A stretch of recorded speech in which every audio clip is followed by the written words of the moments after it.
Okay guys, it is time for a new update here on the Bitcoin price. As you most likely can remember, we talked about the $25,200 to $25,300 resistance on the weekly time frame in my last video. I also told you that I was opening a short hedge position. That short hedge position now with roughly $160,000 in a profit. I already scaled that trade up quite heavily. I will explain to you exactly why I did it and how this is relevant for the upcoming movement of the price, because I have already exact price levels in my mind that I'm going to tell you also in this video right now, that I will decide on if we are going to scale up this short trade or if we are going to take profits and actually use them to scale up our swing long positions for Bitcoin, because you know that the long-term outlook for this year is definitely bullish. I also have a very interesting chart I want to pull up for that at the end of this video. Now, first of all, thank you very much for all of you guys' support. I really appreciate all the likes on the last video, all the new subscribers. Thank you very much for that. If you haven't subscribed to this channel already, make sure you do so. And don't forget to also leave a comment down below. I always highly appreciate that. But now let's talk about the charts, because what has been happening here, it's very, very interesting, especially looking on the smaller time frames. We were talking about a scenario where Bitcoin is not able to successfully really break out of our rising support here that we have, or rising resistance that's for a short amount of time turned into support, right?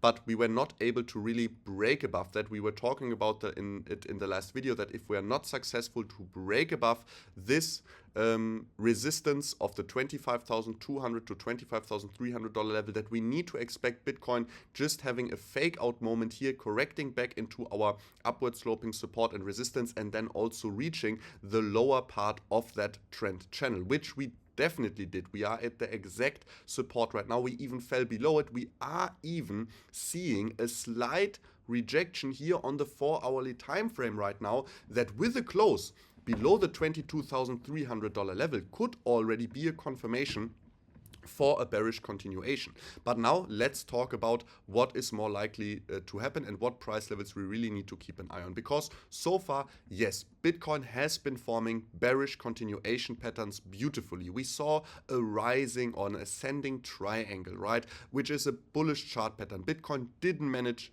even with that bullish chart pattern, to break above the weekly resistance. We failed. We corrected back into the trend channel. This was the moment where we knew we could maybe see a big correction if we are seeing a rejection on the way up again. We saw a rejection on the way up again. I used that opportunity to scale up our short position, just because why? Our short hedge position was in the market, because we were expecting potentially a rejection from the $25,200 to $25,300 level. And since we have a hodl portfolio and we already have swing long positions, we need to be prepared for the option, which was a little bit more unlikely actually than the bullish one, but we had to be prepared for that option, because otherwise we would have been stuck in a potential very aggressive downwards move that we are also seeing right now without any profit generating trades.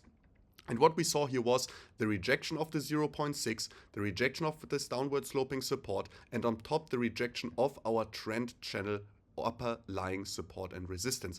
At that moment I scaled up my short position for the first time. The second time was a little bit later and a little bit more aggressive, when we actually started to form here on the smaller time frame somewhat of a descending triangle. This area I used quite heavily to actually scale up. We saw the dump, and now the final scale up happened actually when we saw the big dump down now here to our daily support. The question now is, when can we scale up again? When is it time to take profits of that short position? And this is actually very, very simple. We are just going to take a look, first of all, on the $22,400 level.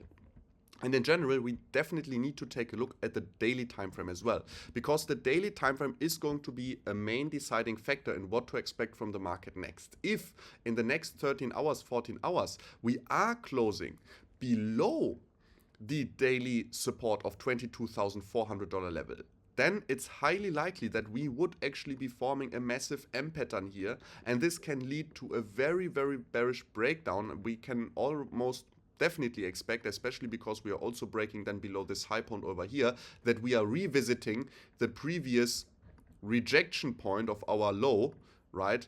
And this is very, very likely then actually. So the $18,200 to $18,800 level is then definitely a level that is likely to be reached once again by the price. We can only hope. What I'm seeing here is that we are then not forming like a massive broadening wedge, but in general, as said, this is the most dangerous scenario for Bitcoin right now, and that's why if we are falling below the $22,400 level, I am potentially scaling up the position. Why only potentially and not directly? Just because, remember what happened here the last time. The last time we were in a bullish reversal pattern, a falling broadening wedge. Then directly below the support we formed a broadening wedge, which is a bullish reversal pattern if it is not a rising broadening wedge. A falling broadening wedge or a neutral broadening wedge with a downward sloping momentum into it is more likely actually to break to the upside in the cryptocurrency markets. In the traditional space, I think it is even more leaning like a bear flag to the downside, but in crypto we have a higher likelihood of that actually being used as a reversal pattern. And we are only right now just falling below that support. So even if our daily candle closes below it slightly, the most important thing we would need to keep an eye on, are we forming here? If we are remaining at these price levels for a moment, or even if we're closing the daily candle slightly above the support, are we forming, for example, a rising wedge? Right? Or are we forming a rising broadening wedge? Are we forming a bear flag? All of these things, if they are then broken to the downside, these would be the opportunities where I would scale up my short position once again relatively aggressively. And then the last point where we could scale up our trade is on the final bearish confirmation, which, for the record, I always don't hope that it comes, but I am a trader, so I am just preparing for the different scenarios. That's just how it is. For sure, for my hodl portfolio and for swing long positions, it would be amazing if we just rocketing up to $100,000. I would be a much more wealthy person that way, pretty much, at least in cryptocurrencies also, just because the swing long trades would then explode in profits. But still, I mean, we just have to stay realistic. We want to be in our short hedge positions when it's needed, and we want to scale them up and have them big enough to actually make a difference in, if we are now correcting another 20%, right, that they are actually making a difference in the amount of swing longs we can scale up then also to the relation of our hodl portfolio. But now, guys, I hope you enjoyed this video. Keep the $22,400 level in mind if we are even falling today, because the day just is completely crazy, almost like a black swan event. We fall below the $21,600 level. Keep in mind here that in that case I would also scale up my short position once again. But for now we are just staying in that short. The only scenario where I could imagine taking profits is if we are now either forming a bullish reversal pattern over the next 24 to 48 hours, or the daily candle closes very, very far above the $24,400 level. So especially if the daily candle closes here above the $22,600 level, for example, where we are closing above here these previous daily support closes, I mean, in that case, yep, I will take some profits off that short trade, just because we need to be always keeping in mind that if we are scaling up trades, we need to take profits along the way to our price target, because otherwise we have the difficulty that we may have successfully scaled up trades, but we scale them up so much that a pump in between is going to close us out. Yes, the stop loss is in profit. We are not losing any money in that case.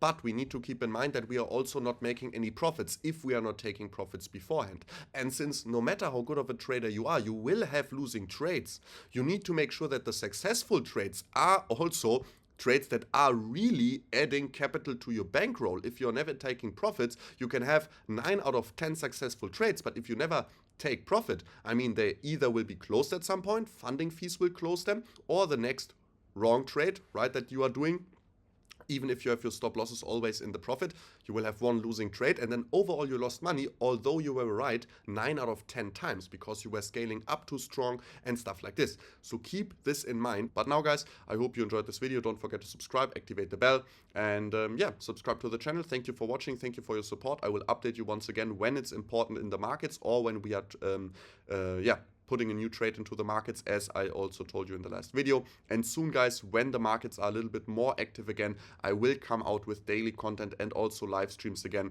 like we did in the last bull run, where I can update you every single day on my next move in the market. Am I scaling up? Am I scaling down? Am I taking profits? Am I opening a new trade? Am I closing a trade? Whatever it is, you will get updated then at that time. But now, guys, we're going to see us in the next one. Till then, bye.